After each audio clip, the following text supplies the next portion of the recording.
know what, Jamie? Let's pop off right now. We got to get started. We got to go. Let's go. Let's go. Let's get the people in the chat.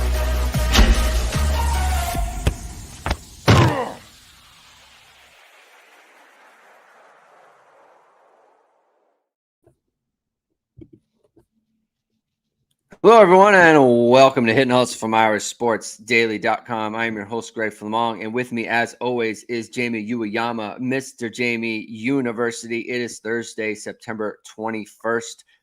Two sleeps, Jamie, from the big game against Ohio State this weekend. Everyone I know in the world is going to the game, including you, and I am not. What a total disaster from me. That is not hitting hustling. Hate to see it. Oh man, I tried to take a chance and time it out with the kids' games, and that didn't work out. And so it got to the point where choosing to go to the game is then actively choosing not to watch my kids play.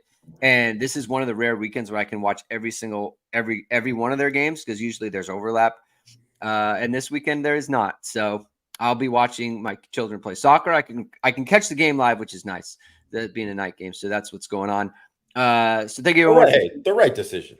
You know what? It works. I feel like there's a karmic effect. I like it when there's good karma, and I feel like it's kind of bad karma for me to turn my back on the kids. What I should have done is I should have just made the plan in the summer and before I knew the schedule, because then the karma doesn't work out. But it is what it is. We're going to press on, and not everyone can go to the game, and we'll be enjoying the game from our house. So thank you, everyone, for tuning in to this show. If this is your first time catching us and you haven't done so already, please subscribe. Please hit the like button. Please hit the notification bell so you know we're going live. Links to the podcast are in the description below. Jamie, I took in your Thursday thoughts today, and I thought it was fantastic. I loved it. I loved every word. And so I have put the link in the description below to Thursday thoughts as well. I think everyone should read it. It's a great document. You're welcome. You're welcome. It is a great, great document. We got people here in the chat. Rajon has get the lawn done by noon. He had to hit and hustle, and the lawn is done. He has mowed his lawn. It's good to go. Andrew Callan is here. Love to see you, Andrew. Had to join live for big game week. Buckeyes. Chip Patterson believes, according to CFB Hertz, Chip Patterson is on board. Not sure if that's a good thing or a bad thing. I think, you know what, a lot of people believe right now, Jamie. That is just true, and I think I talked to someone just before we started recording. I recorded another pod with a former Notre Dame player just before we started recording here. He believes Notre Dame should dominate Ohio State. That's a direct quote. You're going to want to catch that out tomorrow morning. That'll be out as soon as you wake up tomorrow. So. A lot going on there. Let's check out some Marcus Freeman's having his conference right now. Gabe Rubio and Mitchell Evans are a go. Big deal, Jamie. Big deal to get those guys back in full. JD Bertrand was cleared as well. First of all, tell me about what you think that means for the Notre Dame team, having Rubio, Evans, and JD Bertrand available for this game. Well, start with Bertrand. I just think we just saw kind of just little things in the last game where Bertrand, it shouldn't all be up to him, but you know, he's the guy who's getting them in and out of bad situations or whatever, or getting them into good situations a lot. The quote unquote coach on the field. And there were times last game where, if he was there, I think they would have checked out of some stuff, would have got into better situations. I also think in that NC State game, he did a fantastic job as a blitzer. And he already kind of showed signs of being a good blitzer before. But he's a better blitzer than Jack Kaiser is. Kaiser is certainly a decent blitzer, but just a guy, he's got a little bit more savvy, he gets he can beat a guard, Oh, thank you, Lee. That's nice. Lee just giving props to Six Thoughts. Thanks. So I think that's I mean, that's huge in this game, right? Mm-hmm. And obviously they're going to run like a ton of like outside zone in this game. The backers got to be good. They got to be good. Mm-hmm. So it's huge to have him. I think with Gabe Rubio, I mean, it's no secret that was super high in Gabe Rubio based on his like fall camp, and I think he looked, first of all, he looked good in the Navy game, and I think he was on his way to a big season. I think it's tough. He had surgery. I know it was minor surgery, but he did miss a few weeks. So Yeah. you kind of expect him to come back and be like this total difference maker. That would be tough to expect. But I think he's a big boy. He's a guy who's gonna play super hard. And I think he's a guy that is helps them certainly in that game. And then Mitchell Evans, I think Cooper Flanagan did a nice job against CMU, stepping in and kind of like that inline role. But Cooper Flanagan hasn't played in a game like this. Mitchell Evans has. If you look at like that Clemson game last year, Mitchell Evans was a big, big factor in that game. Was a dominant inline blocker in that game. He's going to have his hands full in this game, and I think you can. And I can't remember if I mentioned it on here or not. I think I did last show, but I think you can run at both those edges. Like I don't think you did. those guys you said they're not about the smoke. Yeah, they're not about the smoke, and Mitchell Evans brings the smoke. So I think both those guys are really good pass rushers, not the greatest at the point of attack versus the run. So I mean, I want to see Mitchell Evans in that thing. Also, too, Mitchell Evans can slip out and make some plays in the passing game too. So I think I think it's big to have all those guys and really, like, other than someone mentioned that Eli Raritan, but they haven't had him all year, right? So it's pretty much all systems go, right? Like they're going to be pretty healthy going into it. Obviously, we'll see with Ohio State, because you never know, because it's just like how before the last game, all of a sudden you're like, well, DJ Brown's out, right? You're like, well, didn't know that, right? And that can happen. So we'll see what happens up to the time. But the fact that those guys are going to be back, I think, is huge.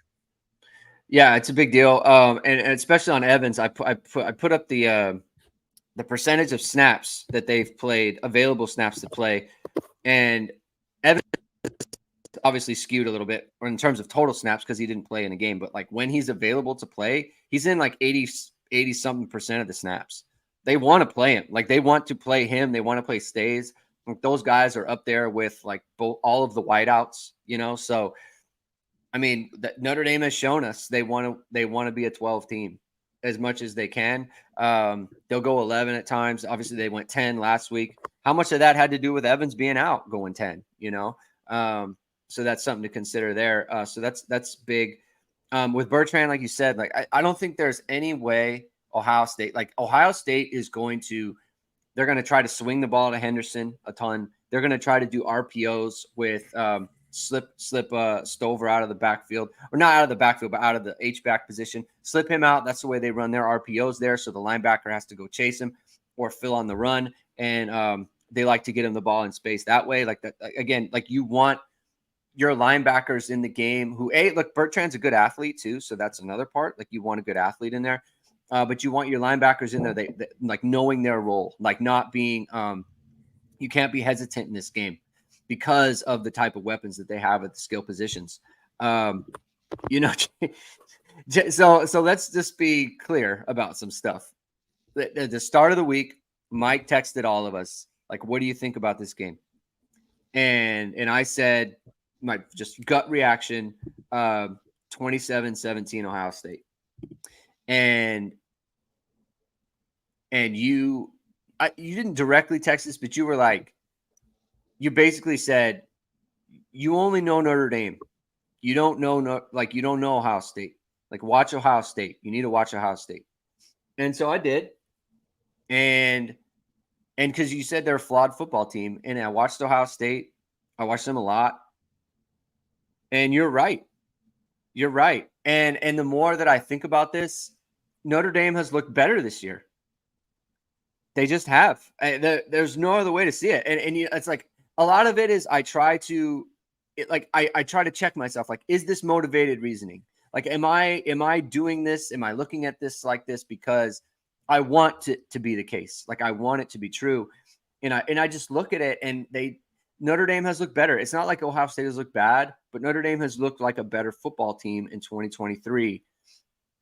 And spoiler, the player that I talked to yesterday was Sean Crawford, and he said, Notre Dame has to play the team in front of them and not the brand. You're not playing CJ Stroud in this game. You're not playing Ezekiel Elliott. You're not playing those guys. You're playing, you're playing who Ohio State has right now. You're not playing last year's tackles. You're playing this year's tackles. And so it's just the more that I watch this, the more that I'm swayed towards Notre Dame ought to win this game. They just should. And so I'm curious, like, where you're at with it as well. Like, is that where you're kind of leaning, landing? Like, how do you feel about this? I mean, I think football, like, it's talent. Like, you look at, like, this is the most talented team. They have more talent. They got more 5-stars. They got more NFL draft picks. But it's also like a game about matchups, right? Yeah. It's a game about matchups and strength versus weakness and strength versus strength and all of these things, right? And I think the way Notre Dame matches up with Ohio State is they match up well, right? And I think you can even look at last year's game where Notre Dame was pretty putrid on offense, right?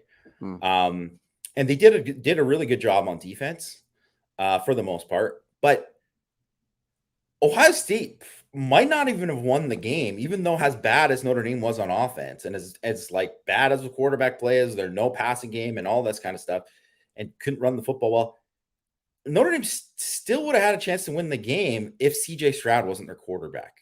Yeah. Right. So that's something to remember and sticks out. Obviously, this is a different team, but even with those great offensive tackles they had, right? So I think they really missed those offensive tackles that they had last year. Yeah. I think that's evident.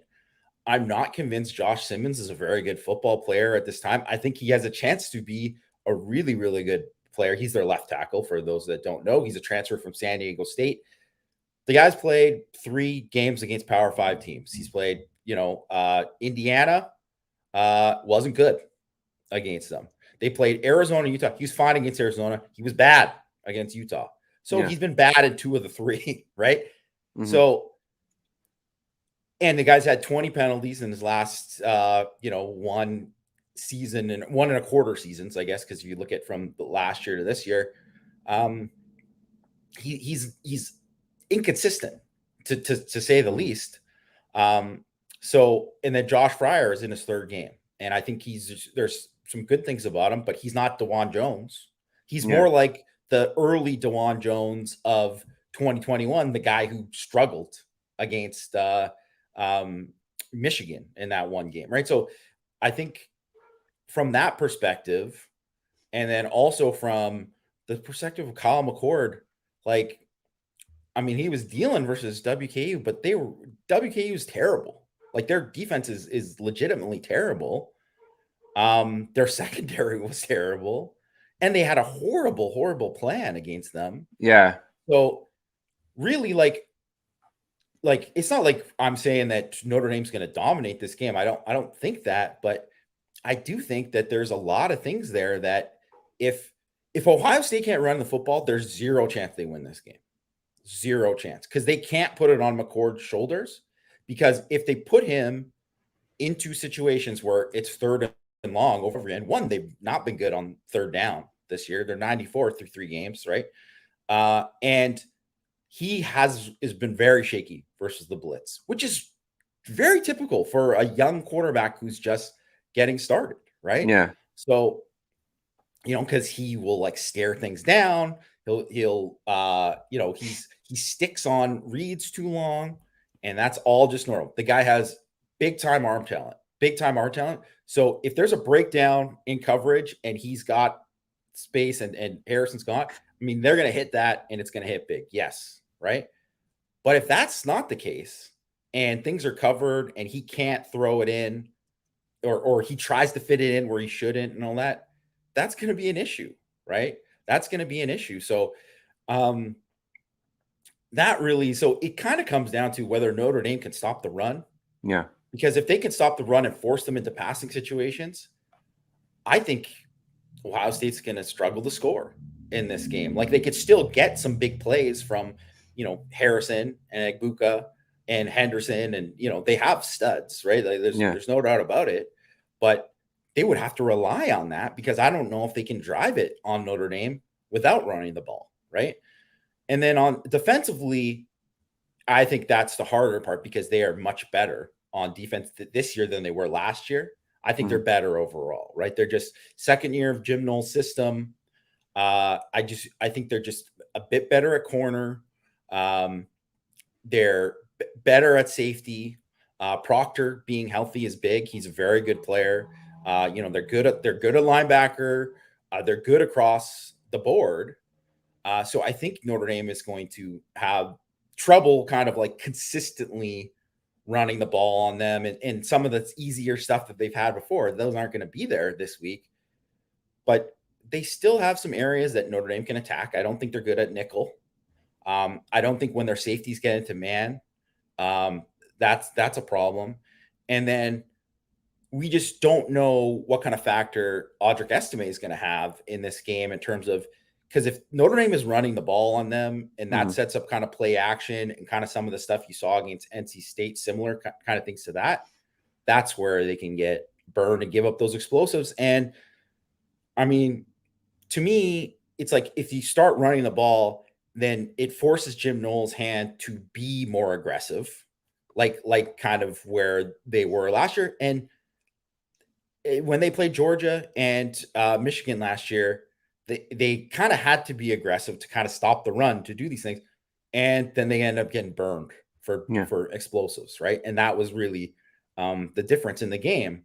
So I think to me, for Notre Dame on offense, the key is explosives on offense. Get those when you get a chance. Stop the run on defense. Get them into obvious passing situations. Make McCord beat you.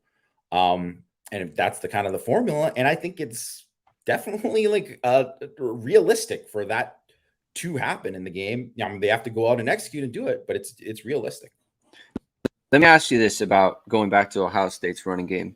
What have you seen in the first 3 games where Notre Dame watches and says, we have to commit extra bodies to do this? I mean, I don't think that, okay, first of all, when they tried to be in the first game, they were like, okay, we're going to do more like gap stuff, right? So run at you. They tried to run more 12 personnel, right? Yeah. Well, they can't really do it because G. Scott he's a converted wide receiver. He's not a good blocker, right? So it's not like you're having like Holden Stays is that guy for Notre Dame. Holden Stays is, I mean, he's not dominant, but man, he can block. He's a body. Like he's big. He's a body, big boy. Plays with hard effort. Like, he's probably equal to Cade Stover as a blocker, like similar. Yeah. And that's their top guy, right? So they're not really built to be a 12 personnel team. They brought in a tackle to kind of, Luke Montgomery's a true freshman that they've used as like, okay, he's going to be the inline tackle or the tight end. And then we're going to do Stover.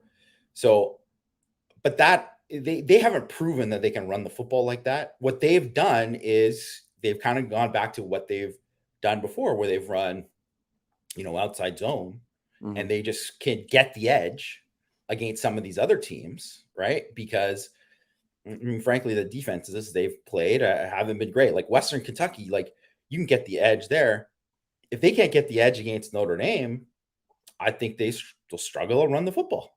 I think that's pretty fair, right? If they can't get the edge, then I mean, you look at Henderson and Trey Annam specifically, like those guys are very, very good. Like they're big, fast. I mean, they'll drop their pads and run a DB over, all that kind of stuff. So that's a problem if they get it going, because McCord has basically been like lights out play action, everything else, right? So if they can get that going, that will hurt Notre Dame, but I think it's to be determined if they can do that. So I mean, it's going to be a big challenge for Notre Dame if they can stop those guys. But the main thing is if they can just hold them and not give up the explosives and not have that like one bad gap kind of thing where all of a sudden, because a Henderson can take it 60, right? Like that's something that can happen, right? It's just like when you were playing Clemson back in the day. It's like you could play like that 2018 game. Notre Dame played fantastic against Travis Etienne that entire first 3 quarters basically until one bad gap, and then it was a home run, right? So that's what can happen, and you have to be wary of that. But I also think Ryan Day who's a very good, I mean, obviously he's a great offensive coach. They've been a top 5 offense for every year since he's been the coordinator there. But I also think he's a guy that he doesn't want to run. Like he doesn't want to run. He's a bit BK-ish in that way where he wants to be explosive in the passing game. He wants to get the ball to Harrison. He wants to get the ball to Egbuka. He wants to do all these things. He wants to get the ball to Stover. He wants to be he's a quarterback guy, right? He's a quarterback guy. So if it's kind of why he waited until the 4th quarter to run it on Notre Dame last year, right? Yeah. Right. So I think if Notre Dame stops the run early, that's when actually I think, okay, Notre Dame is going to take over this game because I think he'll go away from it. Yeah. And the key for Ohio State is what he wants is those safeties to be activated in the running game. It's kind of like we've talked about it before on other shows. And I think this is true of Notre Dame as well, is like Jim Knowles, whether he wants to drop a safety or not, or bring extra bodies in there, especially when it's Audric Estime, he's the kind of guy where, as a former safety, like when you see run, you want to get up there quickly because then he doesn't have that running start against you where you have to just take it on the face. Like you want to get engaged in the running game before he gets that like 5-yard, 7-yard head start on you. And you're like just taking it on the shoulder against him just to try to get it down. And he's also like shifty enough to where it's like he could put a move on you as well. So like a safety wants to get there as fast as possible, even if they are not quote unquote dropping into the box. And so like when you have to engage the secondary in tackling on running plays, that is just as good as having them like actually change the defense to do it, because any type of run play, they're thinking about it. They're thinking it's 1st and 10, Estime's in the game. Like any run action, I need to get up here, and they're thinking about that. The same thing for Notre Dame. And so it's just for me, and I asked you the question about their running game. I just don't see evidence to where it's like they've shown they're a dangerous running team. It's kind of like Clemson last year, where you look at Will Shipley and you say, man, he's dangerous. Like he's a good running back. But then you look at like what they've done and you think, well, they haven't really run it on anybody, like that. Like they haven't been a good running team. He's a good running back. So like Travion Henderson, especially now that he's healed from the foot problem that he had last year, like it really hampered him last year. But the type of running back that he doesn't correlate with their numbers. They couldn't run the ball against Indiana, really. They couldn't run the ball really against Youngstown State. You're sitting there under 5 yards of carry, against those two teams, right? And that's when I look at Notre Dame. It's like they're at 7-8 yards of carry like per game, right? Like that's when I say like Notre Dame has shown themselves to be a running team, and Ohio State hasn't. Ohio State has good backs, but their output is their output. That's all we can look at. So that's a situation where, we talk about their backs and we're talking like their passing game as well. And you brought it up. Like we talk about their wide receivers. but the passing game itself isn't there. And just watching their games, Jamie, I don't see the confidence in Kyle McCord that they had in CJ Stroud. And I don't see him having the confidence. Like, it's just not there. And like everything about that leads me to think, man, Notre Dame, if they play well, it's like you said, if Notre Dame plays well in this game, I think they're going to win. I think they're going to win the game. And they should look like the better team on the field during the game. I do want to talk to you about what you would do if you were Ohio State, because I do see some weaknesses on Notre Dame's defense that I think could be exploited, but I'm wondering what you think about that. What concerns you about Ohio State offense against Notre Dame's defense? Well, one, I just think those the backs are all big and like explosive. Like those guys can, if you're not tackling well, that's how, I mean, it can be like a 3-yard run that turns into a 30-yard run like that. That's the challenge, right? With them, right? Is that you can stuff them a bunch of times and they can have that. The other thing is that I think that the receivers, I would say the biggest thing for me is, I mean, obviously Marvin Harrison Jr. is exceptional, right? Like, yeah, you could have perfect coverage on him and he can just make a play, right? And that's the challenge, right? And that's what it is with the great ones, right? And he's one of the great ones. He really is. Like, that's the thing, is that there's a reason why when you're looking at some of these previews of this game, and they're talking about like all the NFL prospects in this game, no one says like, man, this is a big game for Marvin Harrison Jr., because they're like, we've seen it already. Like, so it's like he could have like an okay game or not even a game, and it's like, well, we still know he's a stud, right? Like, it's just one of these things. But he's also someone who can just go off, and it could just happen, and one mistake and you're gone. But I think really one of the big things is, so Stover, I think, is a big piece of this, because I think he's a much better receiver than he was last year in terms of what he can do. He's already got 5 receptions of 20 plus yards.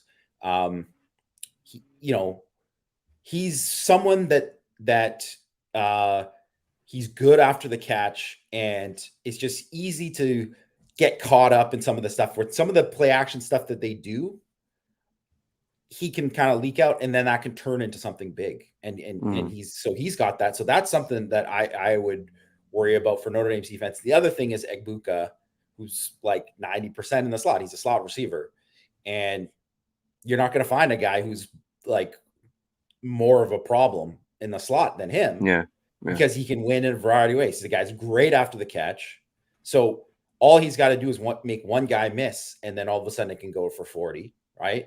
That's just something there.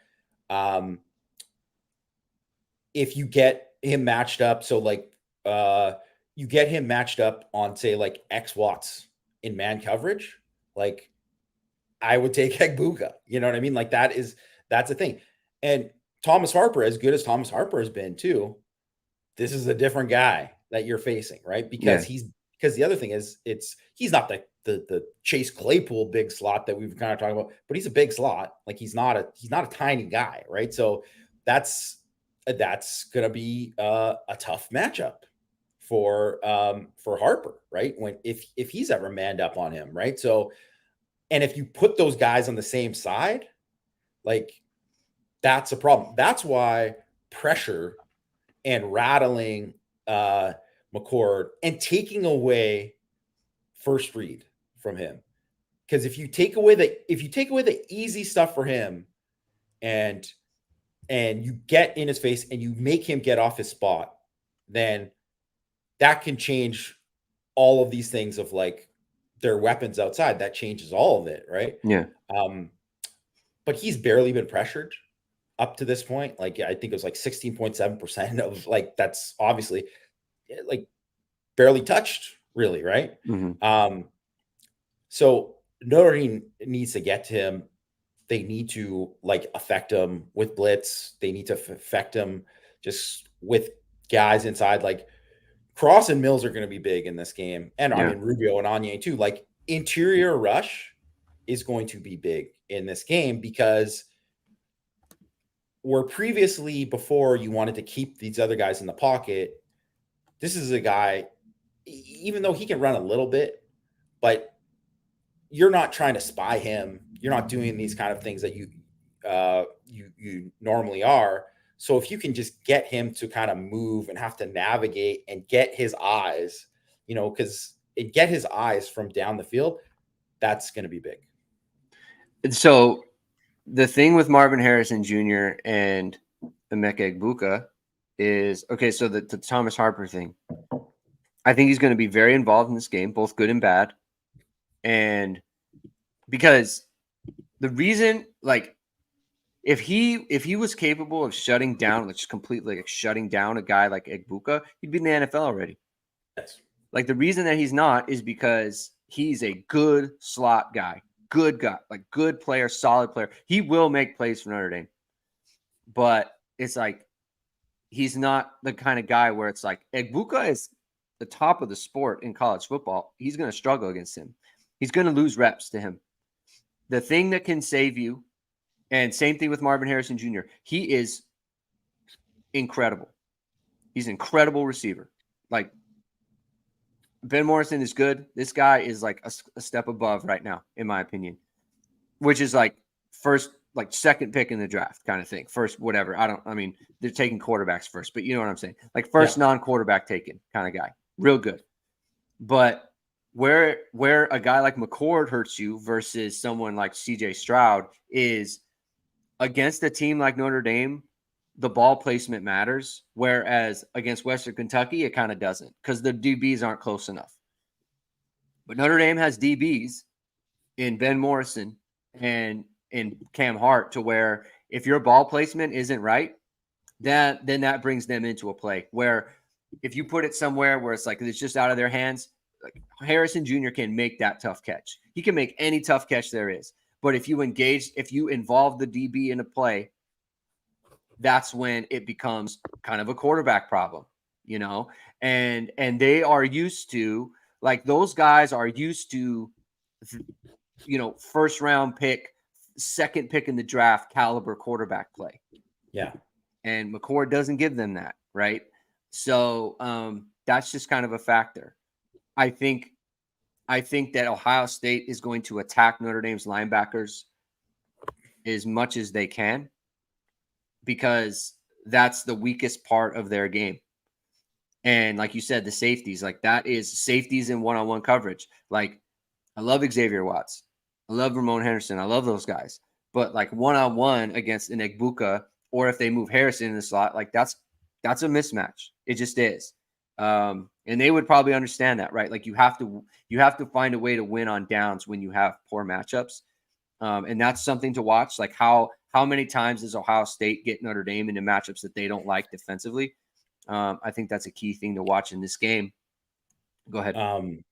Yeah, just to kind of go off of what you were saying about, Harrison and these guys and not having that kind of A-level quarterback play, Mm-hmm. right? And I think you can look at McCord and say, wow, the numbers are pretty good. Like the numbers are pretty good overall and all this stuff. But it's like, if these guys aren't running wide open, right? Like they're running wide open against Western Kentucky, right? Yeah.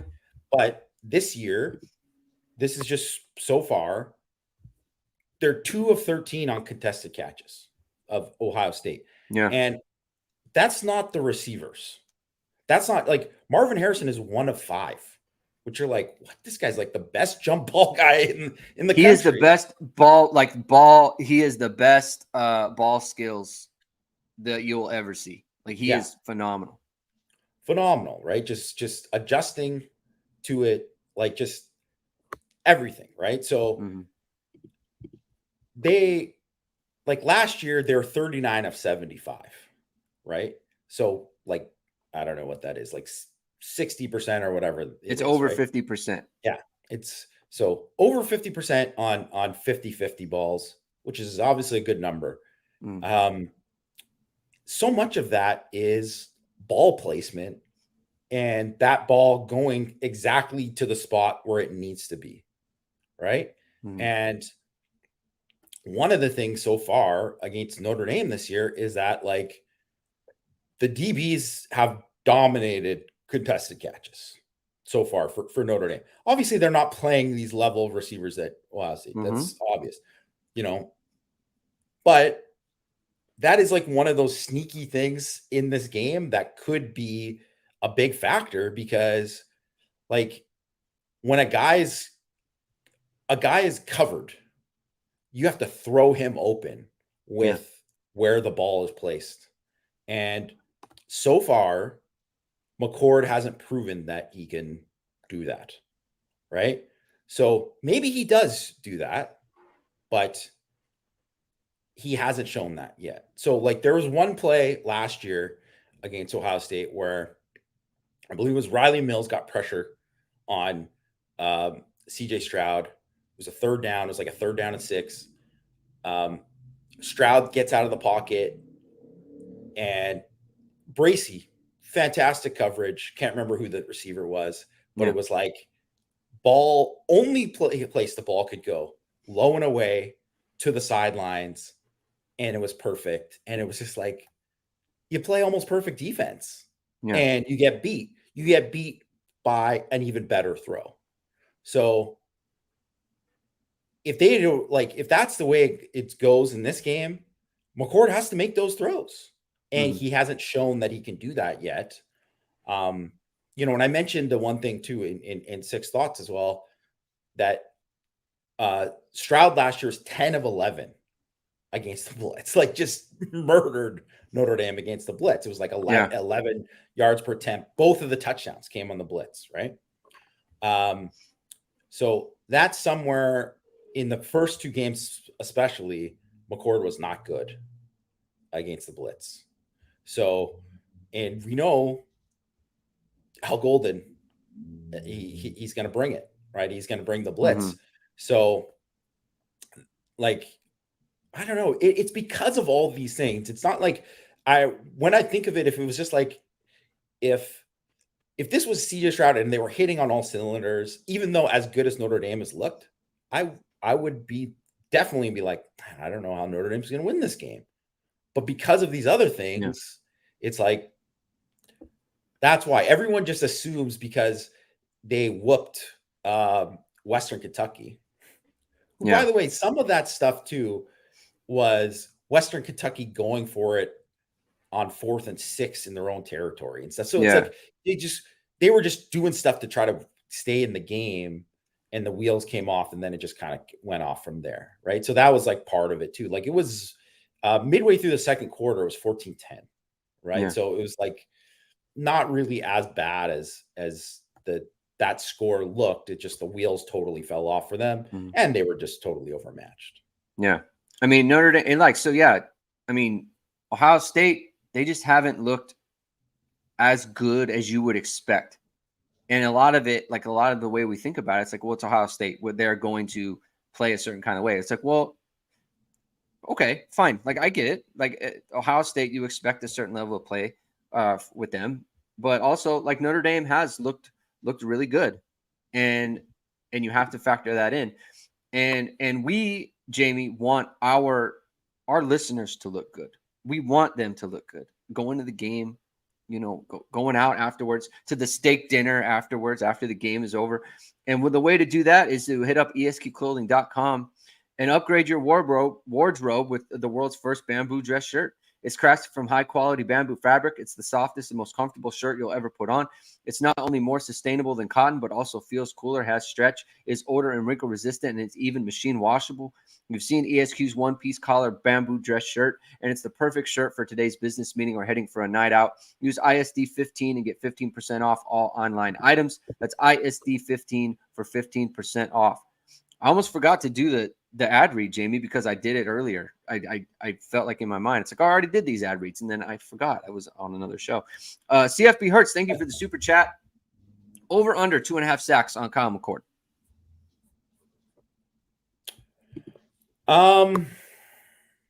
I'll say over. I'd say over. I think they'll have over in this game. And a lot of it will because it's like he's kind of holding onto the ball, trying to find something. And I think that'll happen in this game. And the other thing is that they don't have to approach the rush in a way where they're just like they're spying. Like they'll get to just like, let the dogs off the leash and go get them. So I think I'll take over in that. I'm going to take over too. I think they've got some stuff lined up. You guys have alluded to it. They've got some little tricks and goodies in the bag there. And the thing about, and I think fans get upset about blitzing, feeling like you're sacrificing something in the back. Notre Dame is not very often bringing more than 5, but they give the appearance of bringing more than 5. Like they could bring 6 guys. You just don't know who the 6 are. And by the way, Ga Wang, when we win, we'll do a free shirt giveaway to someone here. Comment ESQ if you want in.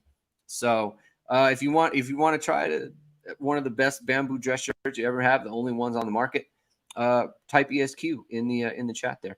But it's like I feel like they're gonna bring things that they haven't seen. New offensive line, right? An offensive line that hasn't had really like that long to gel, right? Like they've got some new guys. They've got a transfer portal guy, a tackle. So there's just a lot of reasons, Jamie. There's a lot of reasons to believe here. What are you most confident in for Notre Dame on offense? Are you most confident that they can run the ball? Or are you most confident they're going to be able to throw the ball? I'll get into that in a sec, but I wanted to, because there's a guy here who was like, so Ohio State is the worst team or whatever.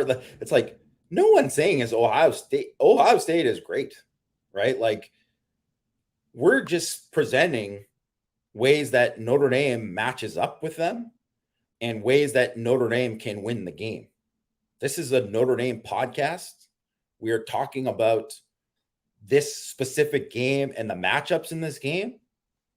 And who's to say that Kyle McCord maybe comes out and it's like, wow, he was dealing in this game, like just absolutely unbelievable. Josh Simmons, wow, just he turned a corner. Look at this guy in this game, and all that said too, Notre Dame could win these matchups and they could still have, like we talked about with Harrison and Egbuka, these guys, they just have playmakers. They have game wreckers. And that's something that I wrote about in Six Thoughts too, is that they got a bunch of them. So you can shut down some of these guys and other guys can take over the game. Like we didn't even really get into their defense and kind of what they can do. So I'll get into what I feel confident about Notre Dame in this game and then also what worries me about Notre Dame in this game. Because there's a lot. I mean, OSU's defense is by far the best defense Notre Dame. I want, before you get into that, I don't like answering to straw man arguments. That's a straw man. Yeah. No one said Ohio State was bad. No one said Ohio State was anything. Like we're analyzing the game. I mean, I don't know. We watch the games and it shows what it shows. I don't know what to say. Like if I think I'm just saying they're a flawed team. And I think that if you turn on any OSU pod, they'll say the same thing. Why are Ohio State fans all up in arms about Ryan Day right now? It's not us. We're not doing that. So we didn't say no. I don't like answering straw men. So we'll talk about Notre Dame. So we'll get back to the question. Notre Dame's offense, like what are you most confident in? And the reason is because they've got a good defense and they've got good defensive players. Jamie opened the show. Jim Knowles is a good defensive coach. We think they have good pieces there. So what can Notre Dame do, right? We're not sitting here talking about Notre Dame's going to win 45-10. That's not what we're doing, So let's talk about to the original question, Jamie. What are you most confident that Notre Dame can do well in this game on offense? Well, one, I think Estime is a problem. Like he is one of the toughest backs to tackle in college football. He's clearly a better player than he was last year. I mean, in terms of like explosive plays, making guys miss, like kind of awareness of that kind of thing. Yes, he's a bruiser. He's whatever. But I think also too, when people talk about like, oh, the Bettis comparisons, it's like Jerome Bettis was a battering ram. And it's not that Audric can't be a battering ram, but that's not all of his game. He's different. He's different. And so it's like if Notre Dame gives him room and they are able to move the football and they have these wrinkles that we've seen Jared Parker do in the running game. So that's what I'm confident with, that Jared Parker is going to add wrinkles in the running game to give Notre Dame advantages and have success in running the football. Like, yes, they're going to have their base plays, but they're going to add wrinkles to their base plays to have more success. Mm-hmm. And it's just like things like that unbalanced line that broke for 80, right? It just those kind of little things there, right? That they can do there to create these kind of big explosive plays in the running game. And he's frankly shown that he can create some of those, right? Because it's more than just being a tackle breaker, right? Which he is, but that it's more than that. So I think that's a big thing, right? That's a big thing. And like I said, too, I think they can run at their edges. I think that's something that that I've seen on film, that those guys are really good pass rushers, but I don't think they're the greatest versus the run at them. Good chase players. They're good athletes, really high motor guys, but they're not the best with run at them. Just technique wise, they're not. And I think that's whatever. I think Larry Johnson obviously is a fantastic defensive line coach, has produced whatever, but he is like a pass rush guy. And I think like a lot of guys that have made a lot of money and have been first round picks, whatever. Yeah. Most of the guys have been like elite pass rush guys and not as good versus the run. They're not elite versus the run. So that's something that's, where I think Notre Dame can have confidence with that part of it. I also think that Notre Dame has really good players in the slot. They've had guys who can make multiple guys who can make plays in the slot. Like we've seen Greathouse obviously make some plays in the slot. Tyree, they could move. Obviously, Stays can go out in the slot. Rico Flores can play in the slot. Jaden Thomas is a guy that they could move into the slot and do these kind of things. And I think that's an area where, if you were going to say, I think if any Ohio State fan was honest about their team, they'd say a little bit worried about nickel, like specifically nickel corner, right? So, and I know that Sonny Styles is a freak or whatever, but I haven't seen him run vertical. He runs a 4.4, all this kind of stuff too, but they haven't asked him to lock up with like a elite slot guy there. That's not what his role has kind of been, right? He's been more of like a downhill in the box type guy, right? So, and when they've had like Jordan Hancock out there, Jordan Hancock has gone beat, and he was bad last year outside. So I think depth at corner is a issue for them. And then I think that, they've had, when they play those safeties in man, those are guys you're going to attack. And I think Notre Dame has good players in the slot that they can attack way more so than last year. And I think, Greg, you kind of mentioned how like Lorenzo Styles, not even playing for Ohio State this year, he was Notre Dame's number one receiver going into the game. They only targeted receivers 7 times last year in the Ohio State game. Notre Dame is much better on offense, much better at the skill positions. That is something I never said CFB hurts. I never said Styles is elite at coming down against the run. People got to stop putting in elite with everything. It's not, I never said he's elite. I just said he is more of a downhill player versus the run. He's a good, don't get me wrong. He's a good player. The guy's going to be a very, very high NFL draft pick. He's 18 years old, right? He's very good. I wouldn't be surprised if he made at least a couple big plays in this game, but I think it's to be determined. He hasn't looked like a dominant guy to start this season. That has not been what we've seen. I think collectively their defense has been just great, been fantastic. And I think that's the hardest part about the run is that they don't have many weaknesses, especially like their interior guys. So I think those areas, I think the fact that they have, they can attack in the slot, the fact that they have the running back that they do, I do think that Eichenberg is very good. I mean, he's a very, very good player, but he's been beat in coverage. He's had struggles covering the back out of the backfield and man. So Notre Dame has some guys in Price and Love that can go and, can make plays there too. So that might be an area too.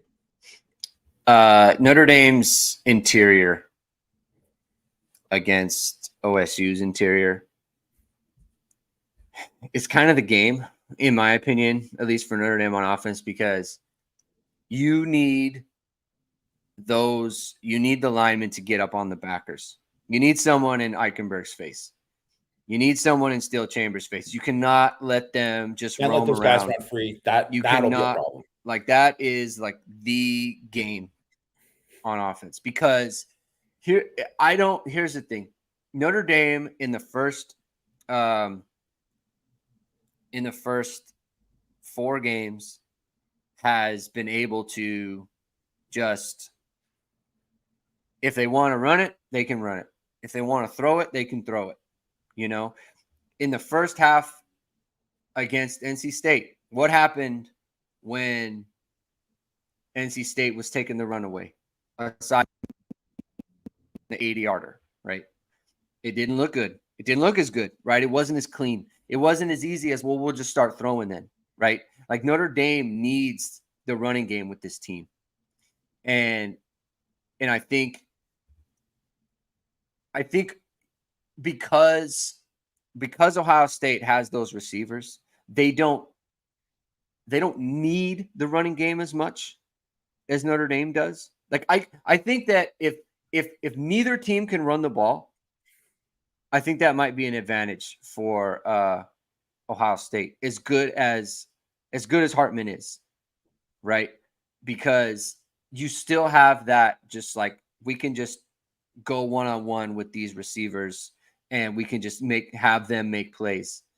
And it's more likely that those receivers are going to make plays and win you the game than Notre Dame's receivers. So I think that is the big matchup. Like Michael Hall against, the guards, Zeke Correll. Like Notre Dame could not handle him last year. Who's going to handle him this year? And that is the game, in my opinion. And where do you come out there? Funny enough, I feel much more confident about Corell, Spindler, and Coogan in the running game than I do in the passing game. I am very concerned about Spindler specifically in the passing game. He just hasn't looked good there. Everyone's had their moments. He's got some bad misses there, right? He's got some good stuff. It's not like it's all bad, but like I feel like Ohio State's going to really put the pressure on him in this game. Where do you come out on that? Well, I mean, definitely agree with that part about Spindler, and that would be a worry for me, because it's like, you can get beat. You just can't get beat clean, because then it's over, right? And that's been the problem, is that when he's gotten beat so clean, like he hasn't been able to recover and give, Hartman a chance on some of those plays, right? So specifically against NC State, that was more of a problem for him. And I think that is going to be a big story in this game because, like you said, Michael Hall, fantastic last year, dominant player, maybe the best interior pass rusher Notre Dame's going to play all year. Ty Hamilton, Tyleik Williams, very good defensive tackles, guys that are hard to move in the run game, right? Hard to move in the run game. So Notre Dame has to win there because if they have to stick on those guys too long, whether it's zone or duo or whatever they're running, and they aren't getting to Eichenberg and Chambers, like you said, they're not going to be able to run the football. Because if those guys are free, it's a wrap. Done. It's a wrap, right? But if they can get to those guys, then yes, obviously they'll have success. So that's why that interior is going to matter, but it's also why they have to be able to mix it up and give those guys different looks. And one, you're getting down block here. They have to have all these different things there, because if those guys get comfortable, they can be disruptive and they could just blow everything up. But yeah, the one thing I will say too is I think Rocco's been very good against in the run game, and Coogan too, right? Yeah. They've been mostly pretty good. These are obviously much better players, so it's going to be tough. But I think both those guys are bring your lunch bucket to work type guys that are going to bring it and play hard. And so that's going to be a huge part of this game. And then the other thing is we're looking at the good on good of the edge guys against Fisher and Alt, right? And Alt has obviously been outstanding. He's given up 0 pressures this year. Well, he's going against way better guys this week. So how's he going to handle it? Even the holding call that Alt got called wasn't even a holding. It was a joke call, right? So, but it's one of these games where all of a sudden Alt has a dominant game. I mean, cash the check, cash the check. He's going top 5, top 10. This is a big game. Blake Fisher, no one is really talking about him as oh yeah, he's coming back right now. Well, if he has a big game in this game, that's the kind of thing. Maybe he's not coming back. And so it's that those are kind of those big, Ben Morrison and Harrison outside. Cam Hart, huge game for Cam Hart, right? Those kind of things matter because ultimately it's the best guys that are going to do it. Those other matchups where you can have advantages. Yeah, for sure. But it's if your best guys can't beat their best guys, then you're not going to win. Yeah. There's Dane Brugler was tweeting about this just now, right? I saw a tweet he wrote an article about the top 5 NFL draft prospects in the game. People are going to you are going to see so many clips from this game from all the draft gurus, all of the Bruglers and the I don't know whoever's it's outside of draft Brandon season. Thorne, Brandon Thorne, Joe Alt and everything.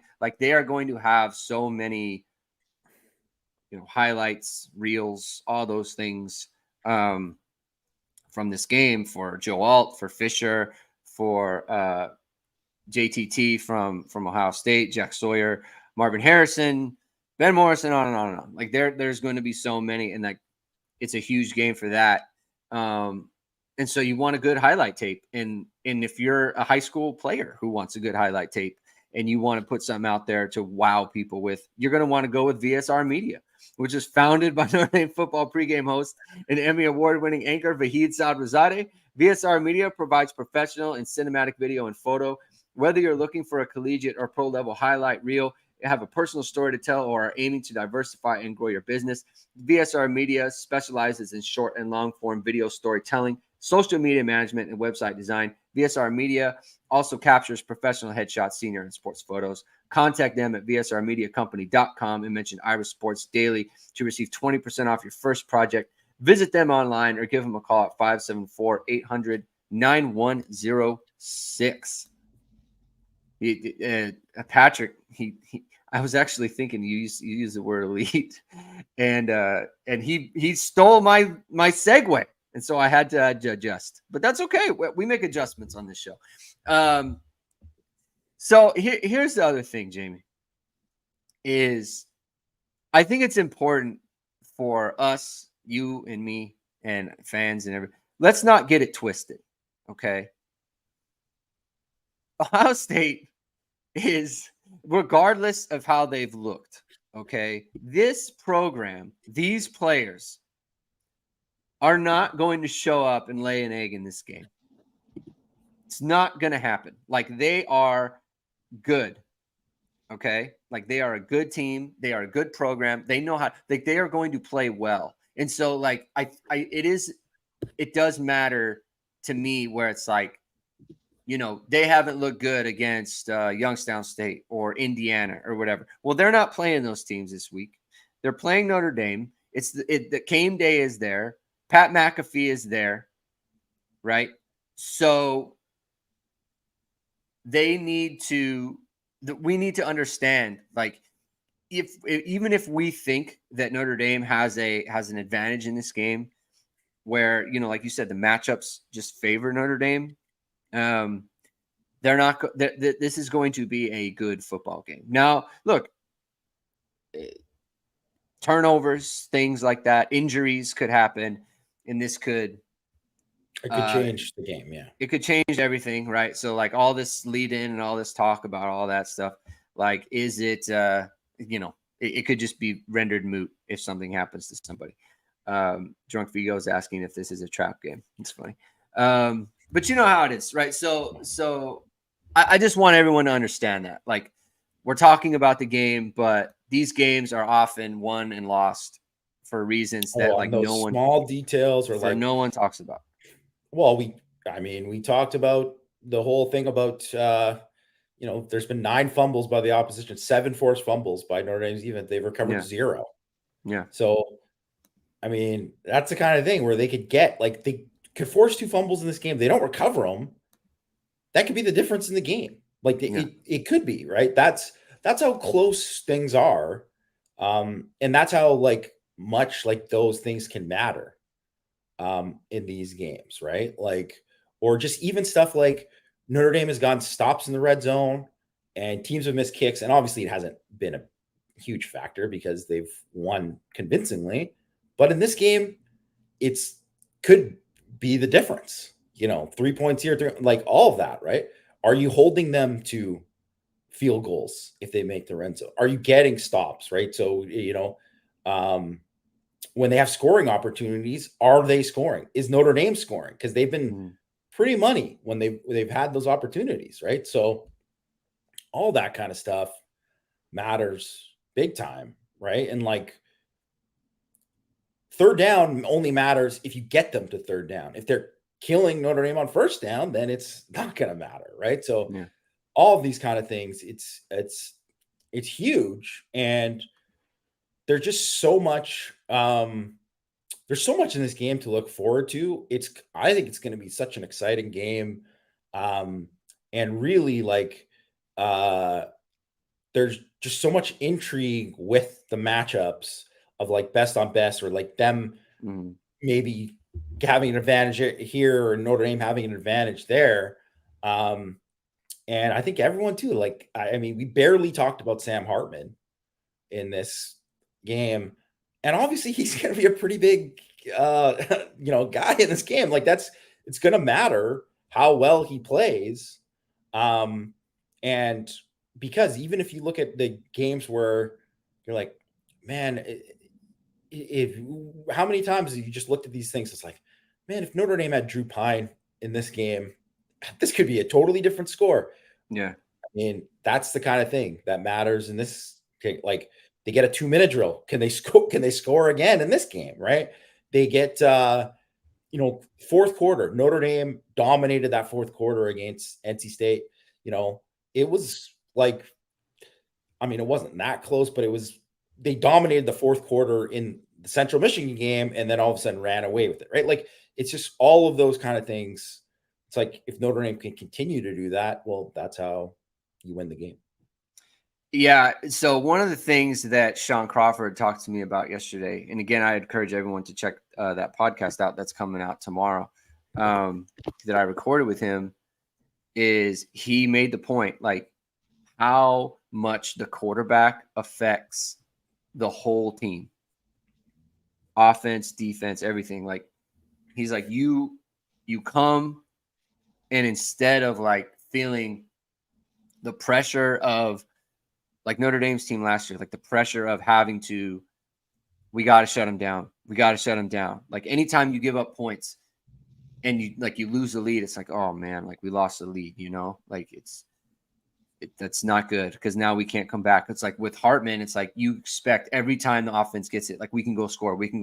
Just get a stop and we'll go score. Like, get a stop and we'll go score, right? Like, he says that something like that permeates the whole team, offense and defense and everything, coaching staff as well. Absolutely. And so Hartman, it's just a huge X factor in this game of having a guy that everyone believes in. Rajon asked the question, does Hartman have pressure on him like never before? I don't know how he more in this game for sure. I say that again. He'll get pressured more in this game than he has in the first 4 games. That's for sure. Well, I mean, he's talking about just like the moment. Will he feel the pressure? I mean, he's played in some big games at Wake Forest. Like, he obviously played Clemson last year. It might feel a little bit different though. Like, he hasn't. I mean, the Clemson game was a big game, but like nationally, are people talking about it? Like, not really, like maybe a little bit. But I think Notre Dame, Ohio State carries a different weight. It just carries a different gravity, Yeah. He's at Notre Dame, like they're interviewing him during warmups. Yeah. That's a great question, Rajon, actually. Sorry that I misinterpreted it. That really is a great question. Because you could say, yeah, obviously you play against Clemson. There's pressure when you play Clemson. That was a national TV game. We had 6 touchdowns in that game, so he handled it pretty well. I'd say, but there is a different pressure in this game. There's more eyes on him. There's more eyes on the program. The scouts are there. Like, this is definitely his last year now. And so, yeah, I'm sure that's part of it, but it's human nature to feel that, right? So, I think that'll be interesting to see how that goes, but he's just got like the way he carries himself. It's just, I don't want to say he's unaffected by it, because everyone was, but like, he really doesn't carry himself like a guy that would be, when something bad happens, like, he's a guy who kind of shakes it off. Yeah. That has been the experience, or even he's like, threw a bunch of picks at Wake Forest. He's coming out slinging afterwards. Well, like, think about right after the thing with the knee against Central Michigan, he drops the dime to Rico Flores, and then he like looks over and does the wink or whatever. Like, it just, some guys kind of live for that, and he does seem he kind of lives for that. So, I don't know. I mean, obviously, this is a game that if Notre Dame wins and he is great in this game, if those home field shirts of him are already sold out, they're going to be sold out after that. I mean, you want to be a pro quarterback? Here you go. Playing a pro style offense against Ohio State. You're not going to, that just, unless it's like Georgia or something, like there's just no other test. Georgia, Alabama. It's Ohio State. It's one of the blue bloods in college football. And I think it's also not to be overlooked. Like, You know, we talked about how the team gives him, or he gives the team confidence. I mean, what must he feel every time he just turns and hands it to Audric Estime, and he looks and there's a huge hole there, and he's leaping over defenders and just bulldozing people, and he takes a whole drive like 80 yards by himself, just 3 handoffs to Audric Estime, and no, we're right down the field. Like, how comforting is that for him, where it's like, even when they run the ball at Wake Forest, like it's through the slow mesh, like he has to decide. Like, everything literally is on Sam Hartman. And now it's like, I don't have to, like, if we have 2 bad possessions, I don't have to freak out because we have a good defense and we have a good program here. It's like completely different, you know? So he must be heartened by that. I don't know, Jamie. I'm usually like the type of person where it's like, I kind of dread it. Like, I'm just kind of like, I want it to be over and I want to know what happened.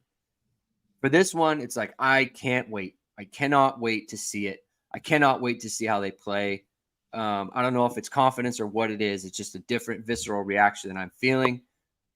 Let's do predictions, Jamie. Let's hear it. I haven't asked you. I know you knew since Tuesday. I purposely didn't ask. What do you say? Notre Dame 24, Ohio State 20. I think it's going to come down right to the end of I think it's going to be tight in the fourth quarter. And then I think because Notre Dame is up by 4 and Ohio State has to score a touchdown to win the game, I'm going to bet on Notre Dame's defense over Kyle McCord in that situation. Notre Dame 24-20. All right. I'm going to say, so in the preseason, when I made the season predictions, I picked Ohio State 27-24, and I'm going to flip it. And Christian's going to be mad at me because he said in the text messages, like, he said, you better pick Ohio State. And I said, I will. And now I'm not. So he's going to be mad. But that's what I think. I honestly think it. I think Notre Dame's going to win. I think they need it. I think they need to win. I think they are going to make the plays to win the game.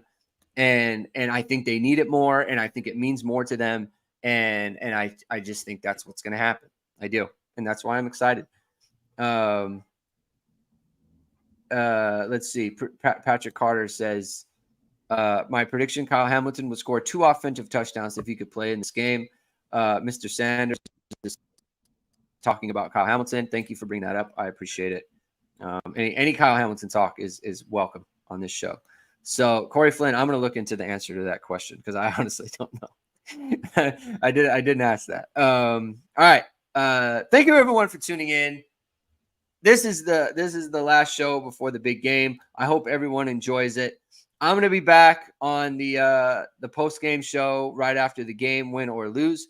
Jamie's at the game, so we're going to need to figure out how to work it. He's going to try to come on probably after we start or after I've started. I'm trying to get a guest on to see if we can fill in for Jamie because he's probably going to want to go to press conferences and that sort of thing and get on the field and all that stuff. So we'll make do. And then, of course, the morning after recap. So thank you, everyone.